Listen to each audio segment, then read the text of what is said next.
Welcome back. It's Gavin, Preston. Welcome back to part 3 of the Growth Roadmap, 4-part series where I'm sharing with you the 12 steps to double your SME business every year.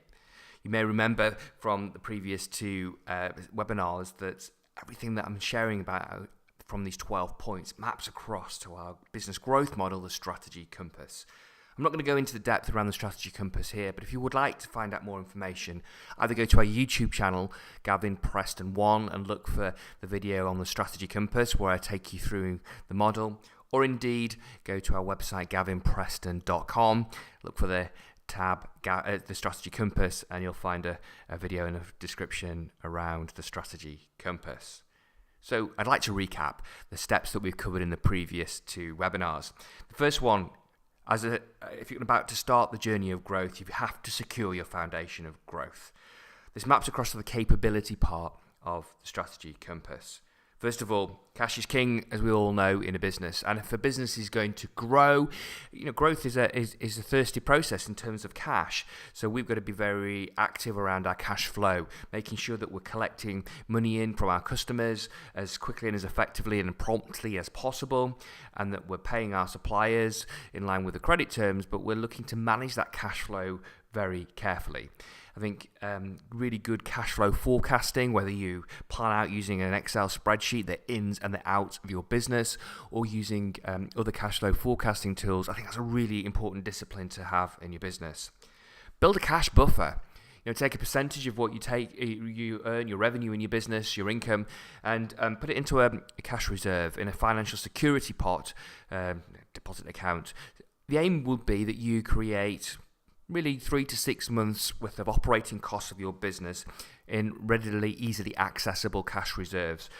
That's there if, in case something goes wrong in the business and you've got it, but it also gives you, if there's a change in market circumstances or a big customer goes under and owing you a lot of money, it gives you choices, it gives you a safety buffer, it gives you time to react. So cash buffers are really important. Look at your cost base. Where are the opportunities to save money? What are the things that have crept into the cost base with monthly subscriptions, for example, that all add up? Are your systems, you've got adequate systems in place? It's often really important to have a review of the systems and processes in your business to actually map out, do some process mapping activity in your business. This is something that we're bringing into our offering to be able to look for efficiencies that could bring anywhere between 5 and 25% more money on your bottom line. So good, effective, efficient systems not only can save you money, but can improve consistency of the delivery of your product or service, and therefore, of course, the customer experience. Secure your pipeline. If you've got existing customers, what can you upsell and cross-sell to them? But what can you secure by way of pipeline to give you the confidence of that future cash flow? And then develop a plan. You need a clear plan that you're going to follow in order to be able to grow your business. And that's one of the things that we do with our clients, is to be able to help create a clear strategic growth plan, a strategic action plan that they follow with our support and accountability and coaching to keep them on track and help them deliver double their business in a year or less. Point 2, once you've secured that platform for growth, you've got to look through the fear and embrace the game. There's going to be ups and downs, bumps in the road as you go through this journey of growth in your business. And it's going to feel at times of high elation and times of real frustration. And with every curveball or bump in the road that you encounter, my encouragement to you is to see it as all part of the game. Business isn't meant to be smooth and easy. Neither is life, in my opinion. It's an opportunity for us to learn and to grow. And the better that we get at solving problems, the more that we grow. And in actual fact, the bigger problems that we solve for more people, the more that we're going to get rewarded. So no matter what's thrown at you in life or in business, see it as part of the game and a challenge that you want to overcome, and have the confidence and the belief that you'll be able to do that. Change your focus. Too many people in business get fixated inwardly on their own P&L account, for example, and incremental increases in turnover and profitability. And indulge in navel gazing. Actually, it's not about you. Let's focus externally in terms of purpose. Focus on serving rather than selling. Focus on making a difference in that marketplace. The more that you can think about and focus on the difference that you're making to your customers and your customers' customers, the more that you're going to shine out in the marketplace as being authentic, as being genuine, which is in its own right inherently attractive. So focus on serving. And ask yourself the question, so what? So what difference does your product or your service make to your customer and your customers' customers? What are the problems that your ideal customers are looking for solutions to? And the more you understand about your customers' problems, the more you can understand the solutions to the problems. And the more your customers see and perceive that you have a great understanding about their problems, the more that they're going to think you have the solutions to their problems. What can you develop that will move the bar in terms of innovation or simplicity or quality or adding value in an industry? Success is down to what we repeatedly do. As the Aristotle quote here, we are what we repeatedly do. Excellence then is not an act, but a habit. The athlete warms up before the race. The Formula One driver warms up the tyres before the race. What do we do to warm ourselves up before the day? So be grateful. It's so easy when we're constantly pushing hard in our journey of growth with our business to be thinking, where next, and never quite be satisfied with where we're at. And yet, there's an awful lot in every moment, every day that we can be grateful for. So be grateful for everything we've got in our world around us. Visualize the results that you want to achieve, not only today in your business, but over the next 3 years, 5 years. What are the key goals that you want to achieve in your life? I cannot stress enough the power of a visualization. Living in your mind's eye ahead of time the results, the quality of life that you want to achieve, and also having the feeling of what it will feel like when, for example, if you've got a goal to sell your business in 5 years' time for a certain number, just vividly picture what it'll be like. You see the moment when you sign, the ink on the deal, and that you can see that money landing into your bank account, and you see it there on the app on your phone or on the screen on your computer, and you see the numbers there of that money landing. Notice how you're going to feel that vividly as if it's happening and it's right now. And what we will do with that money and the opportunities and the freedom that will create for you and your family. And then get moving, get your body moving, sort of get the blood flowing around your body, breathe. This might be a short 5-minute walk, might be walking the dog, it might be one of the 7-minute workout apps on your phone, it might be going to the gym, it might be doing a bit of yoga, but whatever it is, get the body moving at the start of the day. And then make sure that you hydrate. Your body and the brain is 70% water. You get dehydrated as you sleep overnight. So start the day off with water. Now, I know many people like that good kickstart over a cup of coffee or tea in the morning.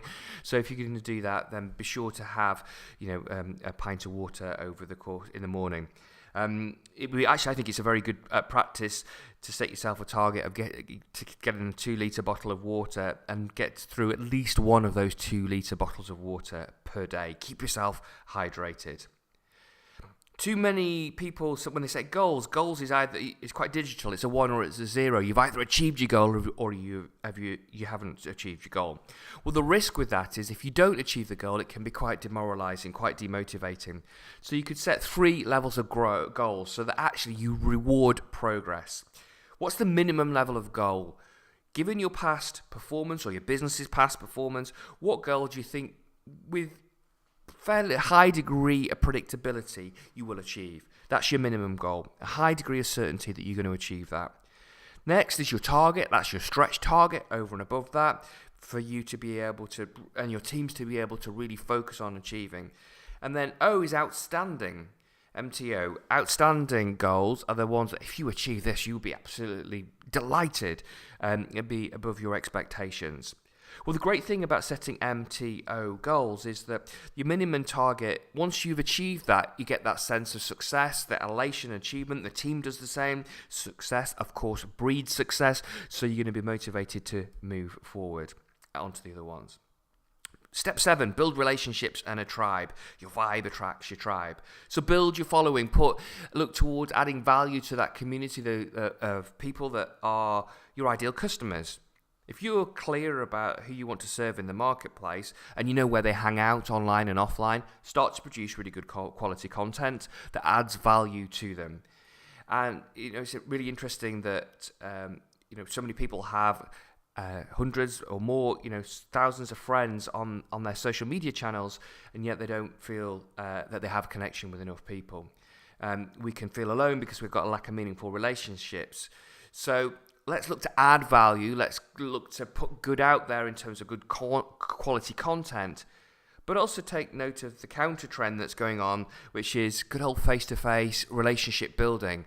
And I've seen a lot of people that actually, in amongst of a digital world, are making a lot of effort to get out and meet people, and what humans are so good at doing is meeting and connecting face-to-face and building relationships easily and naturally. So here's the first of the new points for this week. Number 8, innovate to differentiate. It's so easy in a marketplace if you see what the competition are doing and you come up with something just a little bit better than them. You take any sector, any product category, and there's always going to be a me too or a copycat product or service in the marketplace that maybe is a little bit different but not highly differentiated, and inevitably the differentiation becomes on price, and it becomes a price discounted war or a race to the bottom. Leave others to play that copycat game, which is shortly replaced by the race to the bottom game. In other words, the only way you're going to win more market share, win more sales, is to have a cheaper price. Look to differentiate on areas and aspects other than price. Is it in terms of the quality of your customer service, the quality of the product, the R&D that you put behind the development of the new product? Now, it is interesting and of relevance to look what the competition are doing, because if all of the competition are offering a certain service or a certain level of functionality, that's an indication that the market expects that. But what are they not offering? What's missing from their offering that could be your point of differentiation? I'm very keen to encourage people to differentiate their product or service by quality or innovation, bespoke solutions. So it's so easy once you've got your business in your core home market going very well to be able to think, I'm going to take this product, this existing product, and I'm going to open up into new markets. At the time, the demise of Nokia and Apple came in with the iPhone. What Nokia did was arguably a sound business strategy. They took an existing product to a new market, and that was the developing countries like Africa, for example, and the BRIC nations, Brazil, Russia, India, and China. What they didn't do was put enough energy and attention into the R&D, into the innovation, and keep attention on what was going on in the marketplace around them. Indeed, I see as a risk that Apple now, they're taking an existing product, the iPhone 6, the iPhone 7, and they're taking it into new markets, like, for example, India. Now, what you cannot do is miss out on the R&D. I'll say that again better. You can't neglect the continued R&D. Your initial fan base, your core solid customer base in your home market came to you because of innovation, because of the quality of the product in the first place, the quality of the experience that they had dealing with you as a company. You've got to keep innovating, and so that you stay ahead of the game. So whilst, yes, you may be putting money and effort into opening up distribution channels, opening up customer base in new markets, constantly be innovating and developing your business, your product, your service, so that your core customers keep coming back to you again and again and again. So often when I'm working with my clients, one of the conversations that we're having, even when things are going really well and are pushing forward in new markets, I'm saying, what are you doing to innovate? How can we keep the pace of innovation up so you stay well and truly ahead of the competition and you're also differentiated? Now, the next thing is we've got to engage our team. The level of engagement across businesses in the Western world is woefully low. So I want to draw some insights from Daniel Pink's book called Drive. And here are some ideas around things you can do to engage your team. First of all, money does not act as a motivator, was the study, Daniel Pink's research, unless people are doing a repetitive mechanical task, a monotonous task, say on a production line, for example, that requires no thought at all. Then the presence of a financial reward can bring about an increase in productivity, an increase in output, but for a short period of time.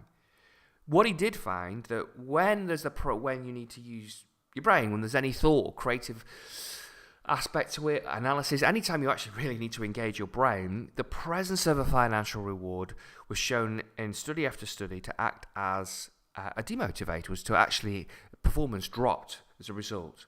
What Daniel Pink found was that people are motivated by purpose, by mastery, and by autonomy. So having a compelling purpose for your business and getting people to feel a part of making that happen is critical to engagement. Elon Musk, famed for being the CEO of Tesla and SpaceX, he's getting people that are rallying behind him at SpaceX who are working Herculaneum hours and the very best talent because they want to be a part of a business, part of a mission to build a civilization on Mars so that man becomes a multi-planetary species. Wow, that is a compelling purpose. And as a result of that, people are lining up behind that and behind Musk and doing whatever it takes in order to be able to help them achieve that objective. Do you know most businesses don't have a clear, compelling vision and a clear, compelling purpose? I've spoken many times about this, but getting clarity about where your business is going, sharing that vision, getting engagement by exciting your team, your workforce behind you for what that vision can achieve and the difference that vision is going to make to your customer base or even the world. Encourage them and support them to master skills. So the number one motivator for individuals has been the opportunity for personal growth and development. Or put another way, the top two reasons why people don't leave working for one company and move to work for another company. Number one reason is they don't believe there is enough opportunities for growth and professional development and career development. And number two is they don't like the boss. So what are you doing to encourage them to grow and develop personally and professionally to enable them to master their skills? And then give them the autonomy to get on and do the job. Yes, you need checks and balances in place, you need regular management reviews, but give them a level of trust and autonomy to allow them to do the job so that they can shine, so they can take personal responsibility. If you can give people the authority to get on and do the job, and you've set very clearly your expectations and the deadlines by when it should happen, and you're there in a supportive capacity to help them achieve it, they're not only going to feel an amazing sense of achievement when they've succeeded, when they've completed it, but they're really going to take personal ownership and take personal responsibility. In many cultures, there is all too easy to point a finger of blame. There's not enough accountability. Give true autonomy, and it'll help you achieve individuals taking personal responsibility, and you'll be able to hold them accountable for that. Collaboration is powerful. Collaboration continues to be a significant strategic trend. With more and more people becoming freelancers, they're taking voluntary redundancy, and then they're setting up on their own, and they're having even portfolio careers where they might work part-time in one job and have some freelance clients as well, or have a non-executive director post and then, again, several freelance clients. It's known as the gig economy or the U economy. Micro and small businesses in this U economy are going to be increasingly collaborating together with medium and large organizations on a project-by-project basis. I personally don't get hung up on competition. I'm thinking about collaborating. How can I work with other brilliant, sharp, leading-edge people in the industry who have different skills that are complementary, that we can work together to create a very different result? It's interesting. I recently went to one of the breakfast networking, and I happened to be sat next to a gentleman that, to all intents and purposes, did very similar things to what I do. I was intrigued, fascinated to notice how uncomfortable he was about the perception of a competitor being sat next to him. And you know what? To me, that doesn't bother me. I know, that's to think this idea about competition, that they win, therefore you lose, is an idea of scarcity. My approach and that of my team will resonate, will connect, will attract certain clients, and he'll attract different clients. That's okay. There's more than enough to go around in terms of work opportunities and client opportunities. What we got to be focused more on, not how can we be the competition, more on how can we deliver a better quality and value of service and product to our customers. Because the more that we can over deliver, the more that we can deliver increasing amounts of value to our customers, the more we're going to get rewarded with that. The bigger the problems we solve, as we talked about earlier on, that affect more people, the more we're going to be rewarded for that.